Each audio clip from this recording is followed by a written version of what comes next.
For centuries, we've had this image of the Amazon, right? This pristine, untouched wilderness. But what if I told you that under all those trees, there's a lost world of cities? A whole civilization that was booming for 1,000 years. Yeah, a recent discovery has just completely flipped the script on everything we thought we knew.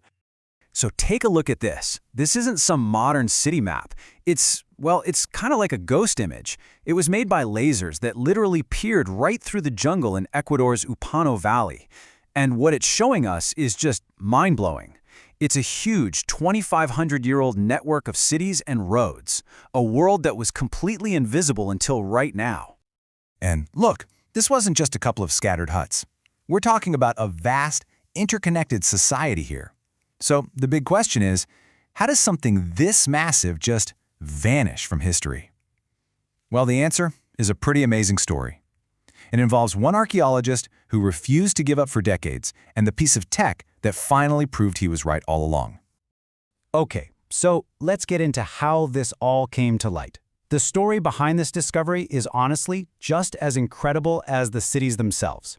It's really a tale of conviction and a tech breakthrough that let us, for the first time, peel back the jungle. Yep, this discovery didn't just happen overnight, not at all.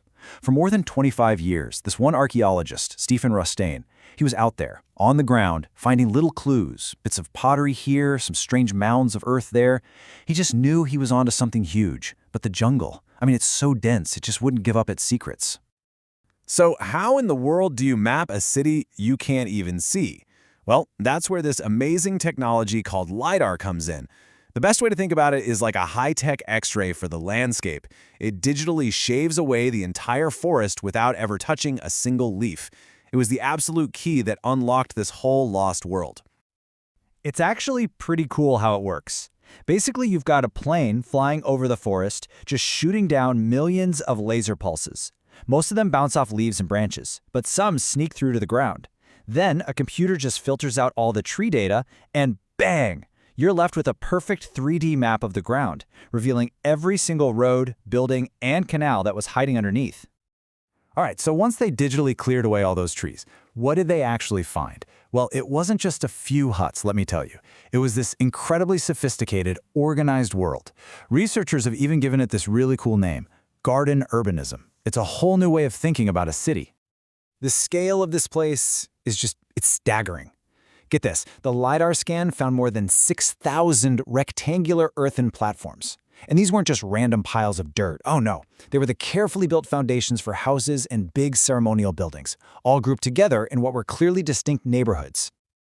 And these neighborhoods weren't just little islands. They were all connected by this incredibly advanced road network. We're talking wide, straight roads, some of them stretching for 10, even 20 kilometers. Just think about that, tying all these urban centers together across the whole valley.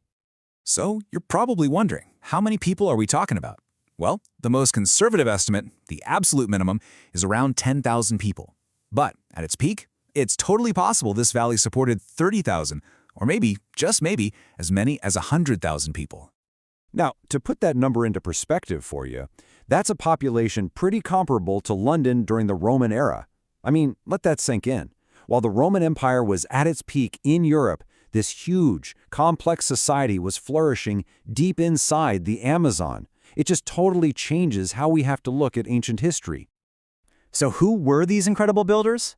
They're known as the Upano people, and they were a settled farming society that called this valley home for more than 1,000 years.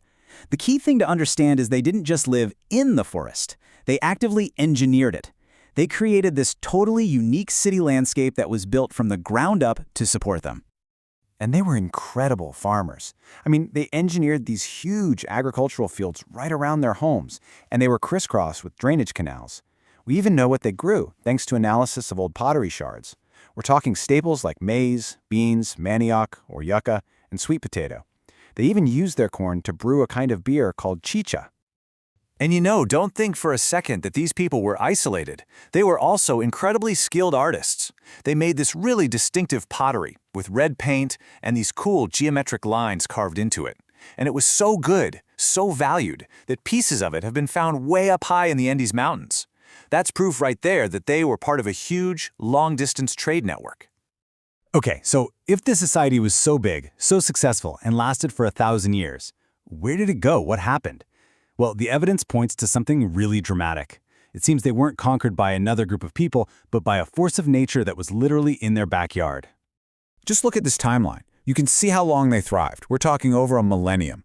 But the whole time, this powerful force of nature was just looming over their valley, the Sangay volcano. It's what gave them all that rich, fertile soil for sure. But it was also a ticking time bomb. And sometime between 400 and 600 CE, that bomb went off. Yeah, it seems like one single massive eruption is what brought this amazing civilization to an end. When archaeologists dig down, they find these thick layers of volcanic ash just blanketing everything. It's kind of the ultimate tragic irony, isn't it? The very volcano that helped them thrive for centuries is the same one that forced them to abandon their beautiful cities, leaving them for the jungle to reclaim. Look, this discovery is so much more than just finding some old ruins in the jungle.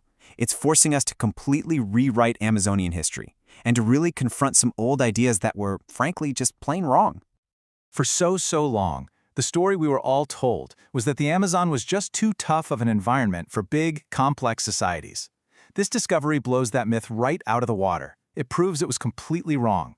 The Amazon wasn't some pristine wilderness. No way. It was a carefully managed, engineered landscape that was home to huge populations for centuries. And Stefan Rostaine, the lead archaeologist, he doesn't pull any punches about why that old myth existed. He says it flat out. It came from a colonial, racist mentality that saw the native people of the Amazon as savages who couldn't build anything sophisticated. This discovery is the ultimate proof against that. It's a story of incredible ingenuity and complex organization. And this is such a critical point.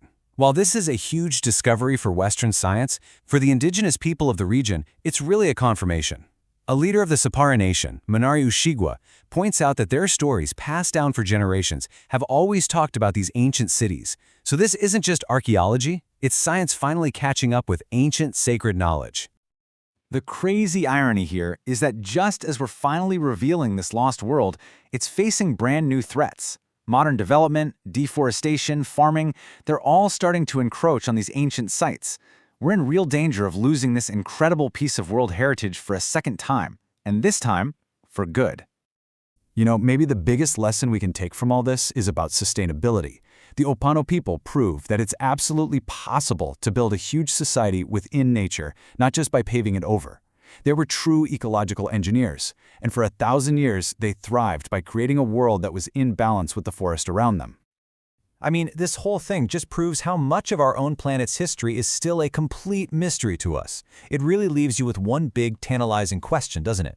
As technology like LiDAR gets even better, and we keep peeling back the layers, what other lost worlds, what other hidden histories are still waiting to be found right underneath our feet?